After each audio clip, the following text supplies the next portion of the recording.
You may not know this, but they've been lying to you about Charlie Kirk.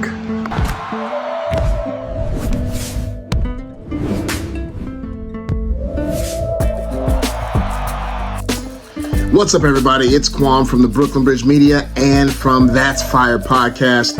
I wanted to make sure I got on here and did this video for you guys because it is something that's very important, that's heavy on my heart to do. As you may know, I am closely affiliated with TPUSA Faith. I actually worked for that organization as a regional manager for Georgia and Alabama, and I love the job. And I was so blessed to be able to be on board with this organization, you know, prior to Charlie Kirk's untimely demise.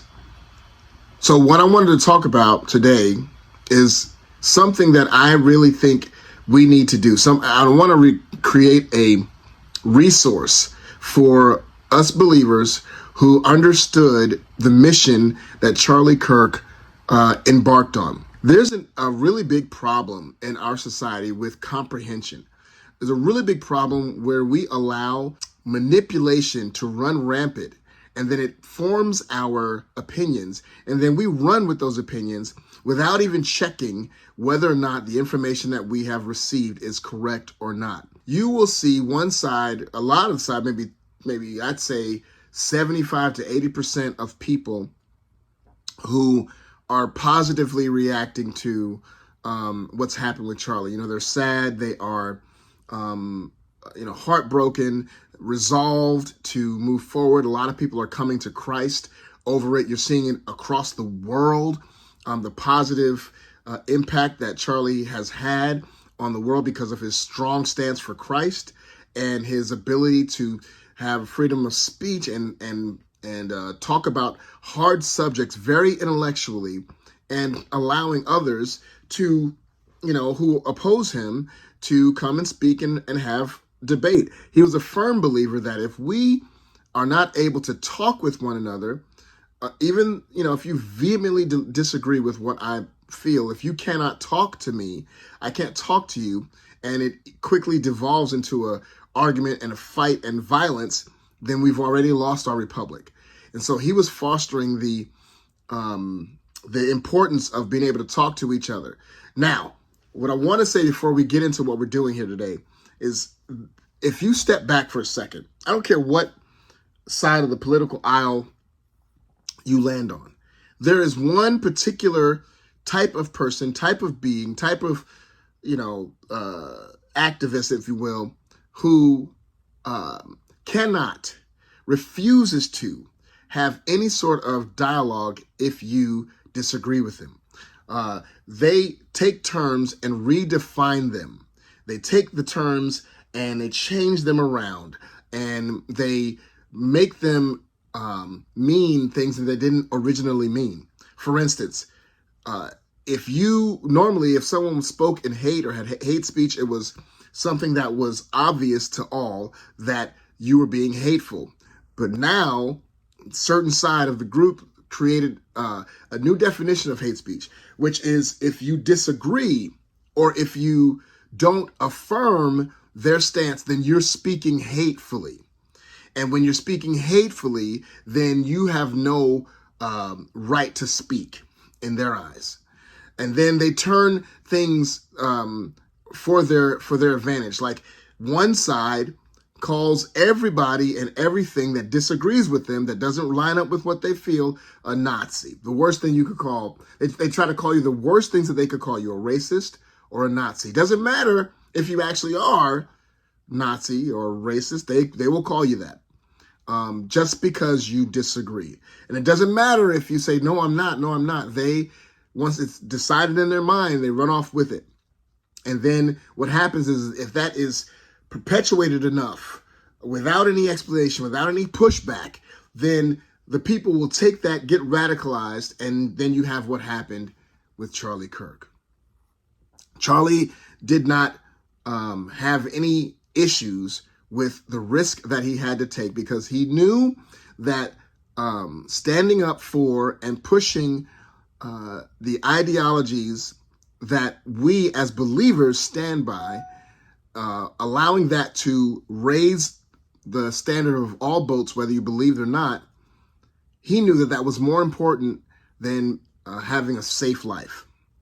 And hopefully, through his example, we can all say the same thing. So what I'm doing today in this video, and I hope that this video becomes a resource to you.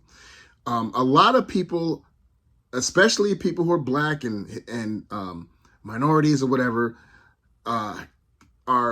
were celebrating or being nonchalant about the death of Charlie Kirk because they believe that he's racist based on quotes, based on things that he's said that they believe indicate that he's racist. Not realizing or paying attention enough to think that, is it possible that what has been shown online of his quotes, could it be that these things have been manipulated to look like and sound like this? And then you get celebrities like D.L. Hughley and Amanda Seales and all these other people to regurgitate, all the night shows and people on nighttime entertainment, and you got the actors and musicians and all these people that regurgitate these things that try to paint Charlie Kirk and by proxy you and I in a light that makes us the worst human beings on the planet. So therefore, when you die or when something bad happens to you, that you don't deserve the courtesy of compassion because you were a terrible person in the first place. So what I'm doing today is I'm going to take some of these quotes, some of the most famous ones. We're going to watch these things and we're going to see in totality, and we're going to see what they really mean. If they really mean that he was as racist or as homophobic or as transphobic or as callous as they would have you to believe. And maybe, just maybe, what I'm trusting is that if you are a rational thinking person, that you don't even got to tell anybody. You can step back and rethink what you originally thought about not just Charlie Kirk, but anything and everything. And stop taking in what the media tells you about anybody without you checking to see if that's what they really meant when they said what they are telling me they said. So let's jump right into it. So, one of the biggest things that, that we have heard about Charlie is a quote about empathy, where they're saying all over the net that Charlie did not like empathy, that he thought it was a made up term, right? And so the idea is that, well, if you say you don't like empathy, you don't believe in empathy, then why should we give you any empathy in return? First of all, as Christians, that should not be how you operate. But secondly, is that what he really said? That what they're trying to paint the picture is that he could care less about others, right? That makes no sense in itself, because that would make him a psychopath. But they're trying to paint the picture that he doesn't care about other people. So let's see if that's what it is. All right, here we go. Here is the full video of what he said, and I want you to listen closely. New communication strategy is not to do what Bill Clinton used to do, where he would say, "I feel your pain." Instead, it is to say, "You're actually not in pain." So let's just a very short clip. Bill Clinton in the 1990s, it was all about empathy and sympathy. Okay, so first of all, he's talking about when Bill Clinton, I'm old enough to remember what he's talking about. When Bill Clinton, back in the day, used to say, "I feel your pain." I feel your pain. Trying to act as though that he could understand and relate to the everyday person, which anybody who's in that position cannot do that just by definition. So he's questioning the reality of whether or not someone can be empathetic, especially when they are in a whole nother tax bracket. Empathetic means that you feel the person's pain of what they're going through. You can actually feel it. You don't sympathize with it. You don't, try to understand it, but you actually feel what they feel, and that's impossible. So here's the key. Empathy and sympathy. I can't stand the word empathy. Actually, I think empathy is a made-up New Age term that does a lot of damage, but... Okay, so there it is. That's a quote. I think empathy is a made-up term that does a lot of damage. And this is what people say. Well, since you don't believe in empathy, look, Charlie Kirk didn't believe in empathy. Why should we even care about him? But was that the whole quote? Was that all he said? Listen. Term that does a lot of damage, but it is very effective when it comes to politics. Sympathy I prefer more than empathy. So there you have... He said, it's very effective when it comes to politics. Sympathy I prefer more than empathy. So wait a minute. If he said that he prefers sympathy over empathy, then he's just making a distinction between the two. You would have to believe that he said he just don't like empathy at all. He don't like to be sympathetic or empathetic to nobody. He just cares about his own self. You know, Charlie Kirk is an evil man. After listening to that and the explanation in context, he said, I much rather sympathy over empathy. Doesn't sound like the same quote to me, does it?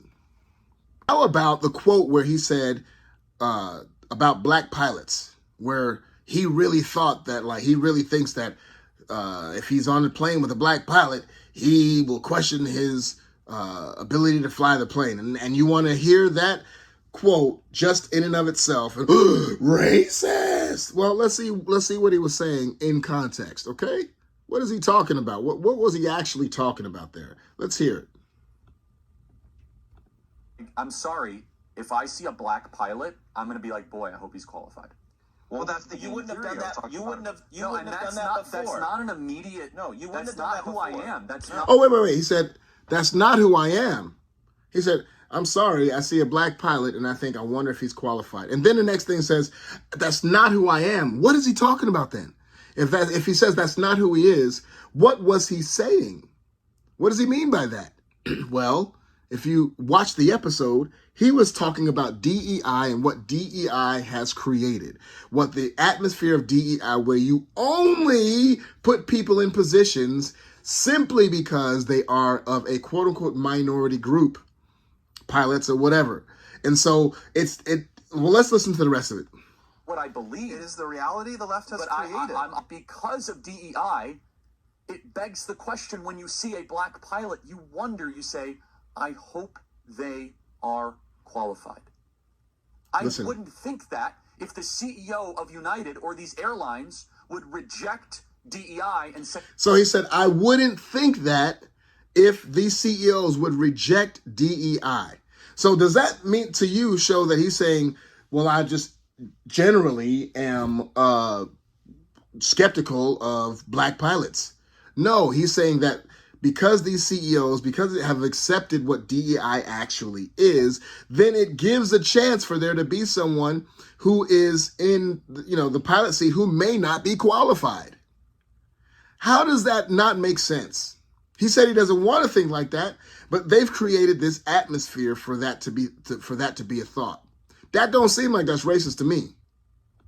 excellence is the ultimate standard. Is if I'm dealing with somebody in customer service who's a moronic black woman, I wonder, is she there because of her excellence, or is she there because of affirmative action? It almost creates thought patterns that are not necessarily wholesome.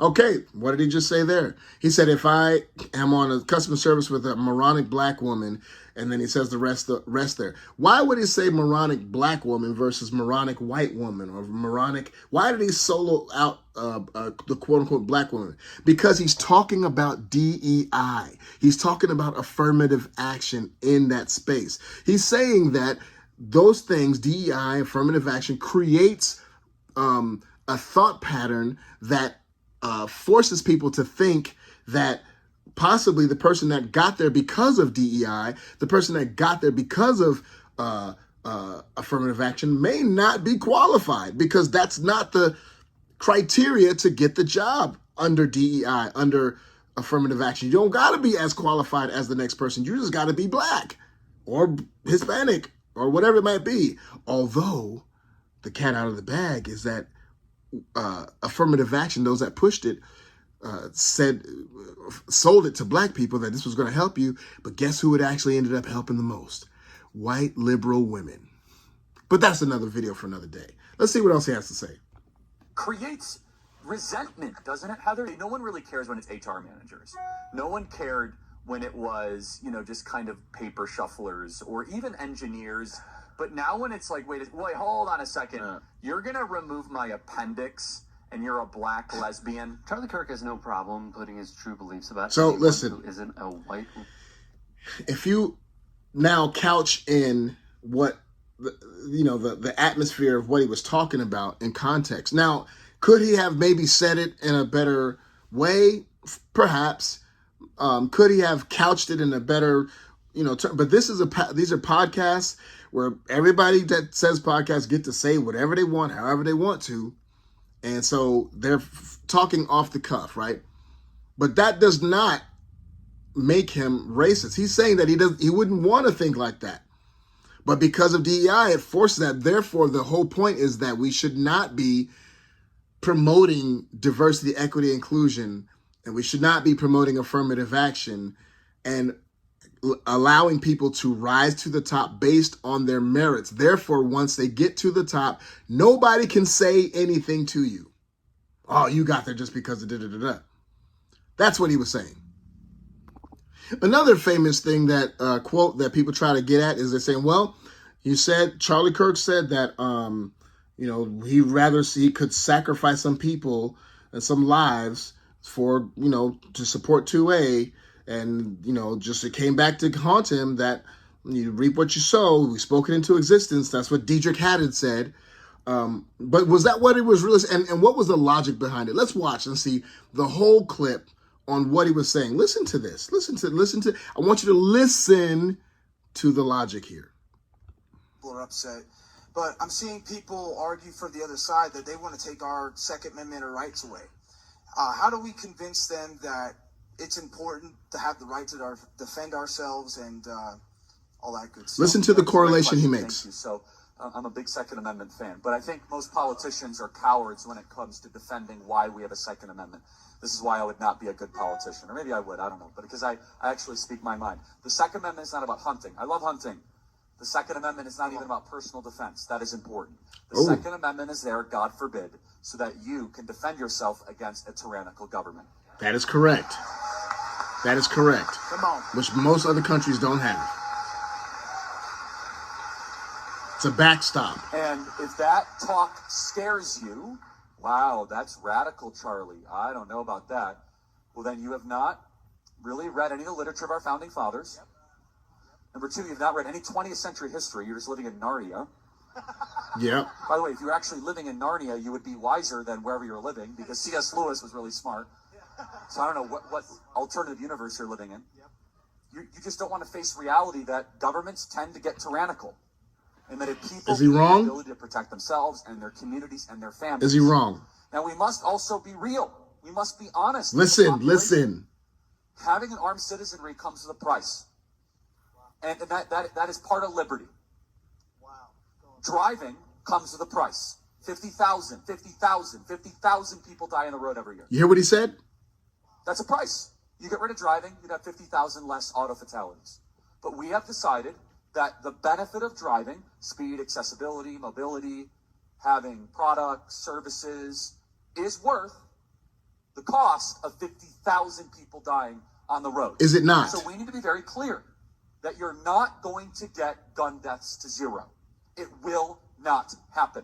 Right. You can significantly reduce them through having more fathers in the home, Yes. by having more armed guards in front of schools. Listen. We should have an honest and clear reductionist view of gun violence, but we should not have a utopian one. You will never live in a society when you have an armed citizenry and you won't have a single gun death. So I wanted to say something real quick here.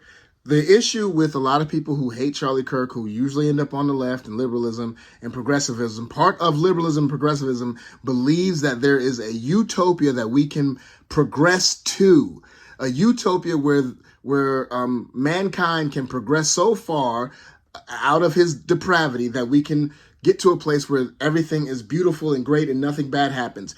If we could only progress past all of the evil and get to that utopia place, that's where the word progressivism comes from.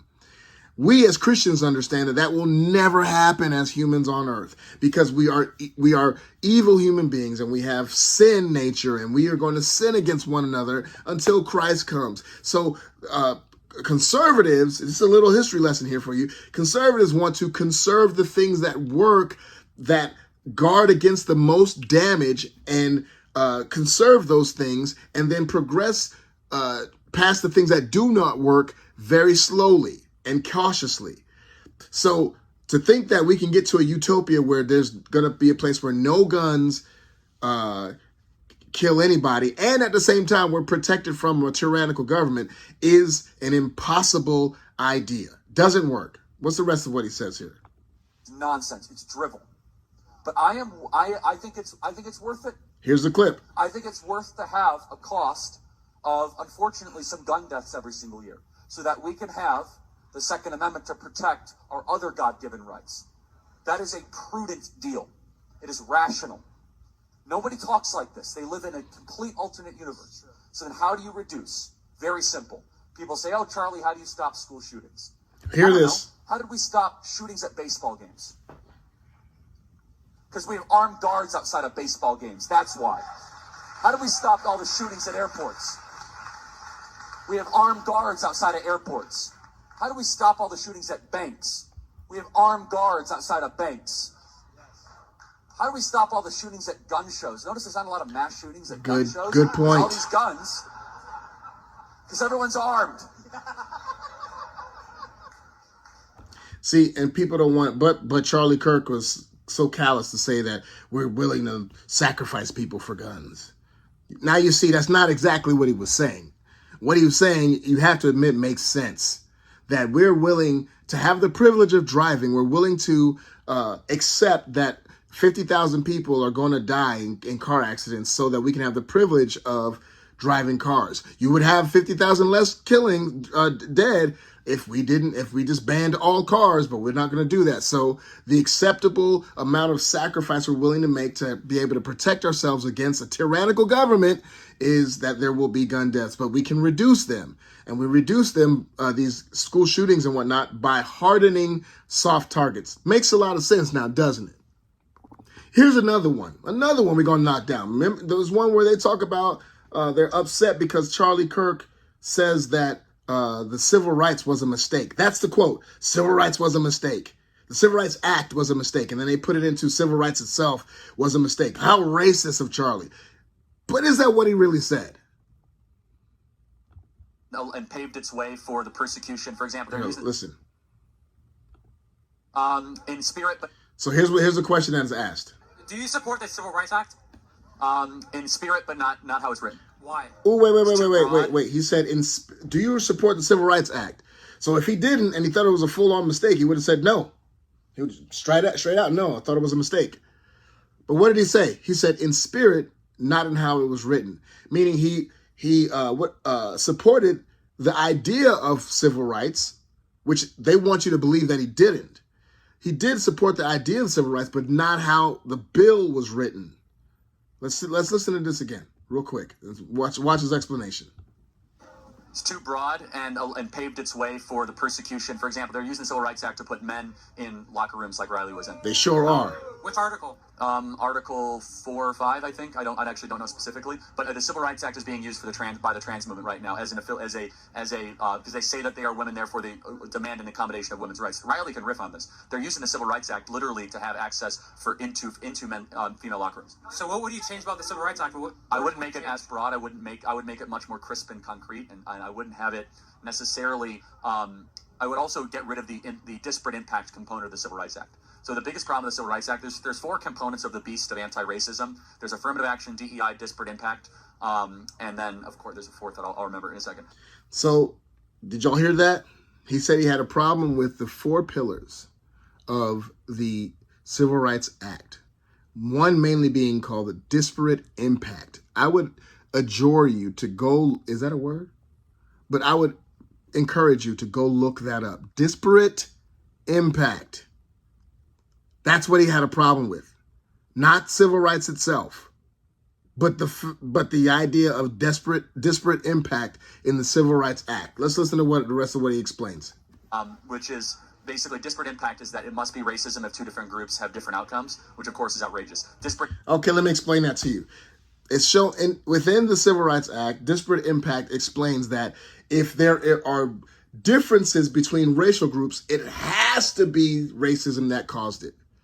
That is ridiculous, because then it doesn't allow for anybody to be held accountable.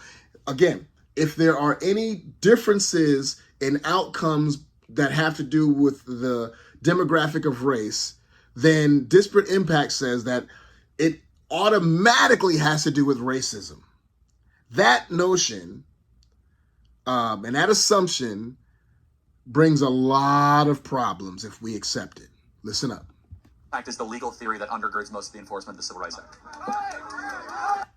So it doesn't seem like, he was saying civil rights itself was a mistake, but that's what you'll hear. That's what they'll tell you.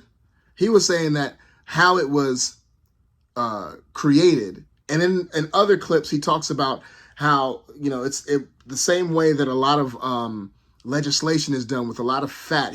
I heard a clip where he said it would have been great if it would have been like a 2-page document that said you cannot discriminate in any form against anybody based on race, color, or creed. Boom, that would have been it. But they put and we know that Washington does this. It went from those two simple things to 200 pages worth of pork and fat that switched things over and had disparate impact and all this stuff in there that did not need to be in. And that's what he was talking about. He wasn't saying that civil rights itself was a mistake. But you gonna believe that lie because they say it loud enough. Because somebody like D.L. Hughley says it loud enough, right? You're gonna believe it because he says it. Okay, this one is the bombshell that I'm about to show y'all. Charlie Kirk, here's the accusation. Charlie Kirk said that black women don't have the brain processing power and speed to be successful in their positions. Racist! Okay, is that what he really said? Black women don't have the brain process. Black women don't have the brain processing power or speed. If he said that, then sure, that's racist. But let's look at the clip and see what he said. Reid and Michelle Obama and Sheila Jackson Lee and Ketanji Brown Jackson were affirmative action picks, we would have been called racist. So wait a minute, he named 4 people right at the outset. Joy Reid, Ketanji Brown Jackson, Michelle Obama, and who was the other one? Let's go back, just in case. Reid and Michelle Obama and Sheila Jackson Lee. Sheila Jackson Lee. Ketanji Brown Jackson were affirmative action picks, we would have been called racist. But now they're coming out and they're saying it for us. They're coming out and they're saying... So his first statement is saying, if we would have said that these women, he named 4 women, were affirmative action picks, i.e. picks in their positions that they were in successful life, they're because of affirmative action, not their skill compared to other people, but affirmative action was what got them where they were. You can agree or disagree, but that's what he was saying, that they would be called racist. Okay, but then he's saying, but now they're coming out and saying it themselves. Basically, how can he be racist if they're the ones saying it? I'm only here because of affirmative action. Now, we know you do not have the brain processing power to otherwise be taken really seriously. Oh, wait. So that's the quote. You do not have the brain processing power to be taken seriously. And he was talking to who? Was he talking to all black women, or was he talking to those 4 black women?